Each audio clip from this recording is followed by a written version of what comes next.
Sa isang gabi, sa isang bus sa India, isang mahiwagang babae ang naiulat na nag-iwan mismo sa isang driver ng labis na pagkabalisa. Noong una, inakala nila na siya ay isang ordinaryong pasahero lamang na ayaw bumaba pagkatapos ng biyahe. Ngunit habang sinusubukan siyang kausapin ng driver, lalong nagiging kakaiba ang kapalaran sa loob ng bus. Ang babae ay nakaupo lang ng walang kibo at ang kanyang buong katawan ay nakabalot ng isang malaking tela.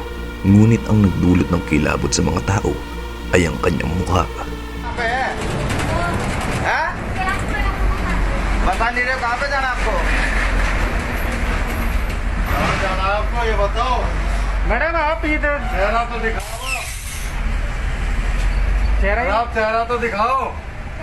दिखाए लेने दूरता उधर जा रहा है। तो चेहरा क्यों नहीं दिखा रहे आप? नहीं, चेहरे में क्या दिक्कत है आपको? चेहरा दिखाने में क्या दिक्कत है आपको? हमें परेशानी है दूरता उधर जा रहा है। दूर तक जाना तो आप चेहरा तो कर ले दिखाओ। क्या आएगा? चेहरा नहीं है ना, चेहरा नहीं है। चेहरा कहाँ गया आपका? तो जय जय जो भी क्यों आपका चेहरे को? आपका चेहरा चेहरा दिखाओ। चेहरा ही नहीं है यार। उतर जाओ आप उतर जाओ। नहीं नहीं, ये पुलिस वालों ने बैठाया है क्या? ये हाँ। पुलिस वाले। हाँ? मेरे पुलिस वालों को बुलाओ। जिप्सी खड़ी है तो बुलाना जरा, बुलाना। पुलिस वालों को बुलाओ। मुंडके में ये लड़की का ये चेहरा ही नहीं है बिल्कुल, ये यार लेडीज का।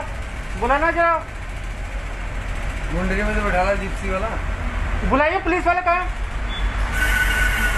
अरे भैया जी वो नीला चेहरा का है। हैं? क्या क्या कह रहे हो? नीला चेहरा का है। मैडम घबराने की जरूरत नहीं है, लेकिन आप है ना घबराओ मत, लेकिन आप अपना चेहरा पता ही नहीं चल रहा, आपका चेहरा कहाँ है?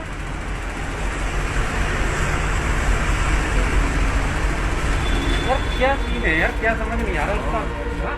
Kung titingnan mong mabuti ang bahaging makikita sa ilalim ng tela, wala kang mapapansing anumang anyo ng muka, isang ganap na madilim at bakanting kawalan kung saan dapat ay naroon ang kanyang muka. Scene क्या है उसका? हाँ? साथ से गाड़ी चला रहा है, पुलिस वाले हाथ दिया। पुलिस वाले कहाँ हैं? मुंडके में बैठ के खड़े हुए हैं? ये खड़ी सामने। अरे कहाँ है यार? ये एक बार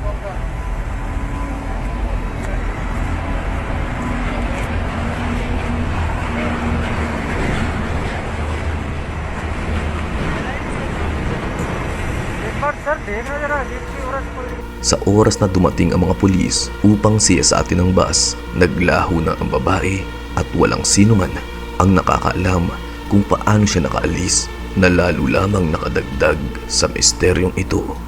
Meron pa mga nag-comment sa mga netizen na kung titingnan mabuti ang security footage ay walang anino ang babae sa mga upuan o sahig sa kanyang likuran.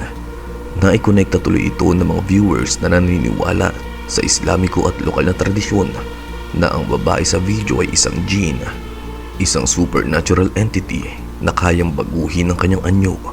Ayon sa mga lokal na alamat, ang jinn ay nahihirapang kopyahin ng perpekto ang mukha ng tao, kaya nag-iiwan sila ng mga bakanting espasyo o baliktad na mga paa. Ikaw ba? Ano sa tingin mo ang nilalang na ito? Isang clip mula sa home security camera na mabilis na nag-viral sa social media na nag-iwan ng takot sa maraming manonood. Ayon sa nag-upload, ang video ay na-record sa loob ng bahay ng kanyang kapatid habang natutulog ang kanyang pamangkin na si Kiana. Noong una, mukhang normal ang lahat. Titigan niyong mabuti ang bata na nakahiga ng pahalang.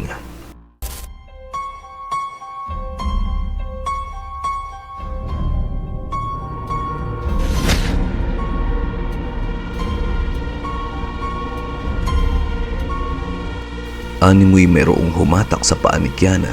Naniniwala ang maraming viewers na merong ngang humatak sa binti ni Kiana.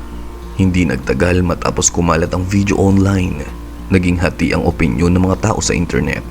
Sabi ng iba, kusa lang umanong dumulas ang bata habang gumagalaw sa pagtulog.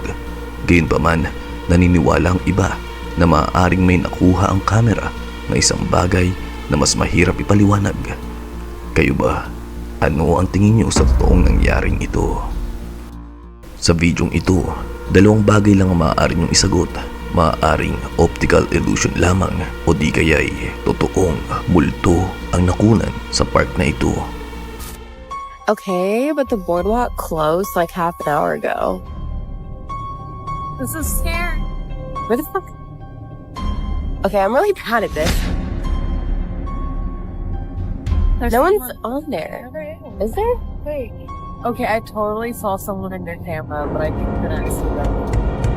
Sinasabing ang videong ito ay nakunan pagkatapos magsara ng isang amusement park.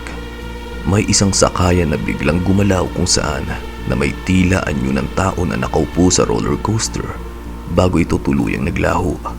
Bukod dito, sabi ng mga security guard ay madalas silang may makitang batang multo na nakasuot ng lumang damit pagkatapos ng operating hours. Ang isang masayang sandali sa pagitan ng isang lola at ang kanyang maliit na apo ay napalitan ng matinding takot nang biglang tumigil ang bata sa paglalaro upang ituro ang isang nakatagong bisita. Ang videong ito ay nakuhanan sa loob mismo ng living room. Nakuha sa footage ang isang pag-uusap na humantong sa matinding takot.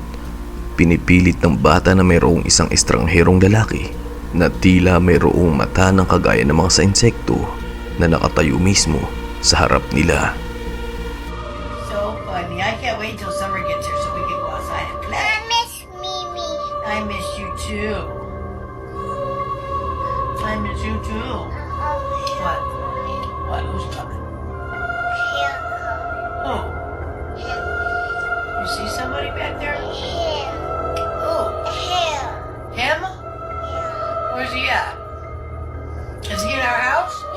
Where? Show me. Where's he at? He's right in front of you? Who is it?